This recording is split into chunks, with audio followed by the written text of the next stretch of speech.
যদি একটা ছোট বাচ্চাকেও জিজ্ঞাসা করা হয় বিশ্বের সবচেয়ে ছোট পাখির নাম কি, সে অনায়াসেই এর উত্তর দিতে পারবে। কিন্তু যদি জিজ্ঞাসা করা হয় বাংলাদেশের সবচেয়ে ছোট পাখির নাম কি, আমার মনে হয় না এর উত্তর দু একজন ছাড়া আর কেউই দিতে পারবে। বাংলাদেশের সবচেয়ে ছোট পাখির নাম হচ্ছে সিঁদুরে ফুলজড়ি। এলাকা ভেদে এটিকে কেউ কেউ সিঁদুরে পিঠ ফুলজড়ি বা লালচে ফুলজড়িও বলে।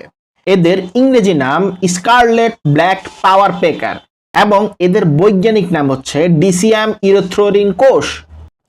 সিঁদুরে ফুলজড়ি পাখি লম্বায় প্রায় 8.5 থেকে 9 সেন্টিমিটার হয়ে থাকে। এদের ঠোঁট ছোট এবং কালচে বর্ণের হয়ে থাকে। এদের বুকে হলুদ রঙের আভা রয়েছে, আবার অনেক সময় এদের বুক সাদা ধূসরও মনে হয়। এদের দিকে তাকালে মনে হবে লেজ অব্দি কেউ এদের উপর লাল রং ঢেলে দিয়েছে। পালকের গোড়ায় নীল আর বর্ণ রয়েছে, তবে এদের চোখ বেশ মায়াময়। শরীর জুড়ে লাল রঙের কারণে ফুলজড়ি দেখতে বেশ সুন্দর। এরা সাধারণত ফুলের মধু বা ফল খেয়ে থাকে। ঠোঁট অত্যন্ত শক্ত হওয়ায় এরা প্রায় সব ধরনের ফল খেতে অভ্যস্ত।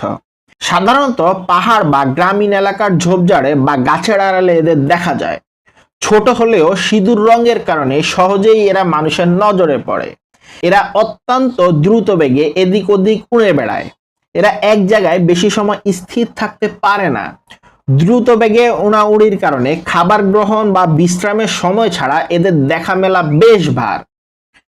ফুলজড়ি পাখি খুবই ছোট বাসা বাঁধে, দেখতে অনেকটা মৌটুসি পাখির বাসার মতো।